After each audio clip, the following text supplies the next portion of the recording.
എല്ലാവർക്കും പുതിയൊരു വീഡിയോയിലേക്ക് സ്വാഗതം. ഇന്നൊരു കുട്ടി വ്ളോഗാണ് കേട്ടോ.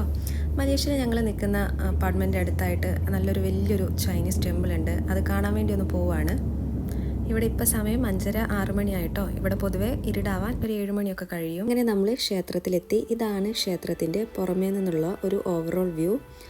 ഗുവാൻ യിൻ ടിങ് ഡോമോഗോങ് എന്നാണ് പേര്. ലൊക്കേറ്റ് ചെയ്തിരിക്കുന്നത് മലേഷ്യയിലെ പെനാങ് മെയിൻലാൻഡിലെ ബട്ടർവർത്തിലെ രാജാവുഡ എന്ന് പറഞ്ഞ സ്ഥലത്താണ്.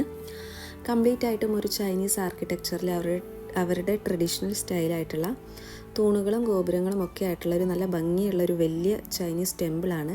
ഏറ്റവും മുകളിലായിട്ട് നിങ്ങൾക്ക് ചൈനീസ് ലിപികളൊക്കെ കാണാൻ പറ്റും. വളരെ സ്പേഷ്യസ് ആയിട്ടുള്ളൊരു ചൈനീസ് ടെമ്പിളാണ്. വലിയൊരു പാർക്കിംഗ് ഏരിയ ഉണ്ട്. പിന്നെ ഒരു മെയിൻ പ്രെയർ ഹാൾ ഉണ്ട്. പിന്നെ ഒരു നടുമുറ്റം പോലെ കൊടുത്തിട്ട് അവിടെ ഒരു ചെറിയ ഫിഷ് പോണ്ട് ഉണ്ട്. ദെൻ ഒരു 3 നിലയുള്ളൊരു പഗോഡയും കൂടെ ഉണ്ട്.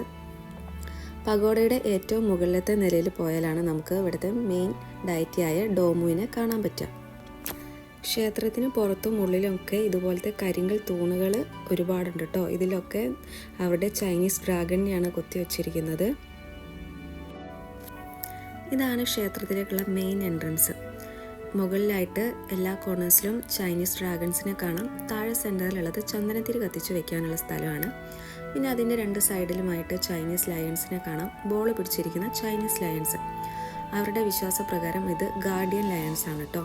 ഈ ക്ഷേത്രത്തിലേക്ക് വരുന്ന നെഗറ്റീവായിട്ടുള്ള അല്ലെങ്കിൽ ഹാംഫുൾ ആയിട്ടുള്ള എനർജിയിൽ നിന്നും ആളുകളിൽ നിന്നുമൊക്കെ ഈ ക്ഷേത്രത്തെ പ്രൊട്ടക്റ്റ് ചെയ്യുന്നു എന്നതാണ് ഇവരുടെ വിശ്വാസം. പിന്നെ ഇതുപോലത്തെ കരിങ്കല്ലിൽ കൊത്തിയെടുത്ത ഒരുപാട് രൂപങ്ങൾ അവിടെ ആയിട്ട് കാണാം. കയറി വരുമ്പോൾ മുകളിലായിട്ട് അവരുടെ ട്രഡീഷണൽ ചൈനീസ് റാന്തലുകൾ കാണാം. ചുവപ്പും മഞ്ഞയും നിറത്തിലുള്ള ചൈനീസ് റാന്തലുകൾ. പിന്നെ പുറത്തും ഉള്ളിലുമൊക്കെ ചുമര് നിറയെ കംപ്ലീറ്റ് ആയിട്ടും ഓരോരോ ശില്പങ്ങളും രൂപങ്ങളും ഒക്കെ കൊത്തിവെച്ചേക്കുന്നത് കാണാം.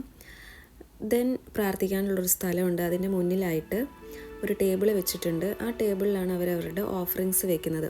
നമ്മളുടെ അമ്പലങ്ങളിൽ ചന്ദനത്തിരിയും എണ്ണയും ഒക്കെ കൊടുക്കുന്നത് പോലെ തന്നെ ഇവിടെയും എണ്ണയും ചന്ദനത്തിരിയും ഫ്രൂട്ട്സും ഫ്ലവേഴ്സും പിന്നെ ബർത്ത്ഡേയ്സ് വരുമ്പം സ്വീറ്റ്സും ഒക്കെ കൊണ്ടുവയ്ക്കും. രാവിലെ 7 മണിക്ക് ഓപ്പൺ ചെയ്യുന്ന ഒരു ക്ഷേത്രമാണ്. രാത്രി 10 മണിക്കാണ് ക്ലോസ് ചെയ്യുക. ആ ഒരു സമയത്ത് ഓപ്പൺ ചെയ്തിരിക്കുന്ന സമയത്ത് എപ്പോൾ വേണമെങ്കിലും നമുക്ക് ഇവിടേക്ക് വിസിറ്റ് ചെയ്യാവുന്നതാണ്. പ്രത്യേകിച്ച് ഒരു റെസ്ട്രിക്ഷൻസും ഇല്ല. ഏത് മതക്കാർക്കും വരാം, ഏത് ഡ്രസ്സ് ഇട്ടിട്ടും വരാം. വീഡിയോ എടുക്കുന്നതിലോ ഫോട്ടോ എടുക്കുന്നതിലോ ഒന്നും തന്നെ ഒരു റെസ്ട്രിക്ഷൻസും ഇല്ല. പിന്നെ ചില സ്ഥലങ്ങളിൽ ഇതുപോലെ വെച്ചിരിക്കുന്ന സ്ഥലങ്ങളിൽ ചെറിയൊരു ഗേറ്റ് വെച്ചിട്ട് ഒരു മഞ്ഞ ബോർഡ് വെച്ചിട്ടുണ്ടാകും. അതിൻ്റെ അപ്പുറത്തേക്ക് നമുക്ക് എൻട്രി ഇല്ല കേട്ടോ.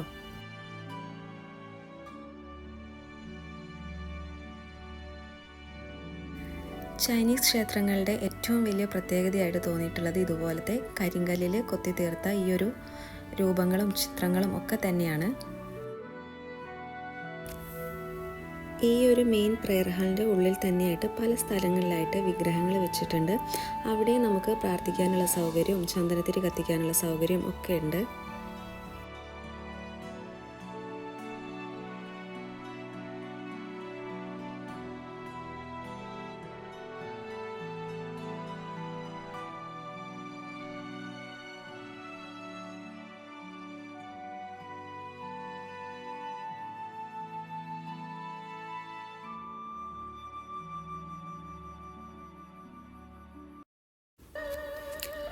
ആ മെയിൻ പ്രെയർ ഹാളിൻ്റെ സൈഡിലൂടെ വന്നാൽ ഈ ഒരു സ്ഥലത്തേക്കാണ് വരിക.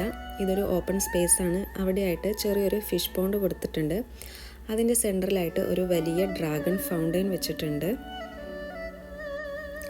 ഈ ഫിഷ് പോണ്ടിൻ്റെ 2 സൈഡിലൂടെയാണ് 3 നിലയുള്ള പഗോഡയിലേക്കുള്ള വഴിയുള്ളത്.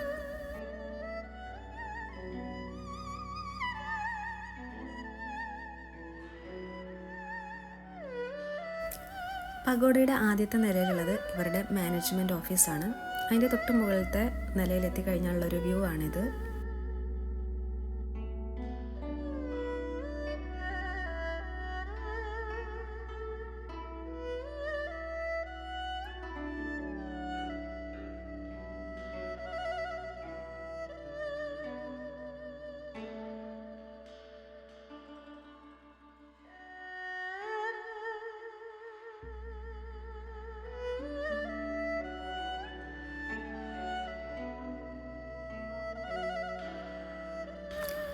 മെയിൻ പ്രെയർ ഹാള് പോലെ തന്നെ ഇതും വലിയൊരു ഹാളാണ്. അവിടെയും പ്രാർത്ഥിക്കാനുള്ള സൗകര്യങ്ങളുണ്ട്. ഒരു ടേബിൾ വെച്ചിട്ടുണ്ട്. ക്യാൻഡിൽസൊക്കെ കത്തിച്ച് വയ്ക്കാനുള്ളൊരു ടേബിളുണ്ട്.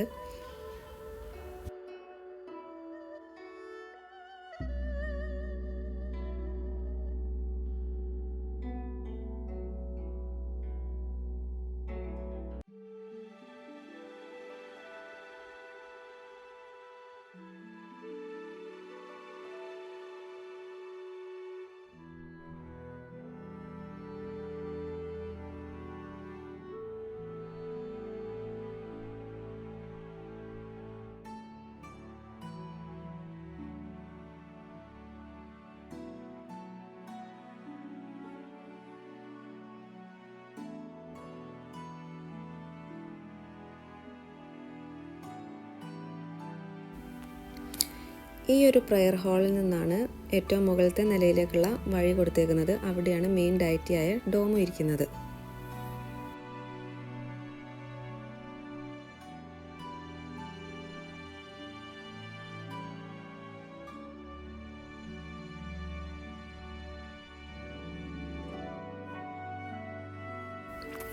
ഇതാണ് ഇവിടുത്തെ മെയിൻ ഡയറ്റി, 18 കൈകളുള്ള ചൈനീസ് ഗോഡസ് ഡോമു.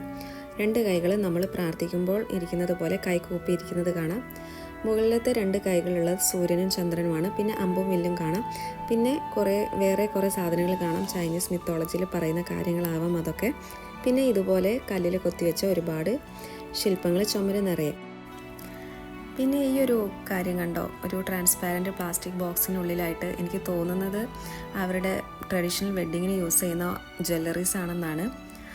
തലയിൽ വെക്കുന്ന കിരീടം, പിന്നെ കുറേ ബാംഗിൾസ്, കോമ്പ്, പിന്നെ കുറേ ബ്യൂട്ടി ഐറ്റംസ് അല്ലെങ്കിൽ മേക്കപ്പ് ഐറ്റംസ് ഒക്കെ ഉണ്ട് കേട്ടോ. Compact powder, blush, I shadow, I lashes, beauty sponge, അങ്ങനെ കുറേ ബ്യൂട്ടി ഐറ്റംസ് വെച്ചിട്ടുണ്ട്.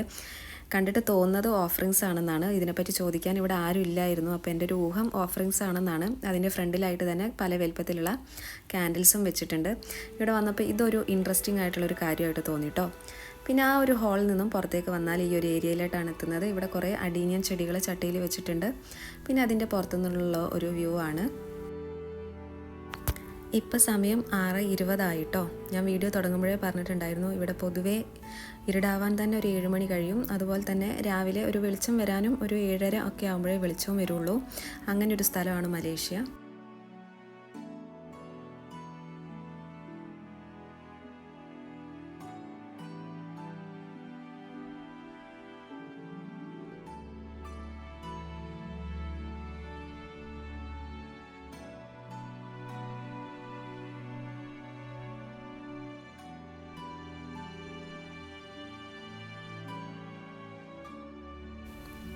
ഞാൻ ആദ്യമായിട്ടാണ് കേട്ടോ ഇങ്ങനൊരു ട്രാവൽ വ്ളോഗും അതിനൊരു വോയിസ് ഓവറൊക്കെ കൊടുക്കുന്നത്.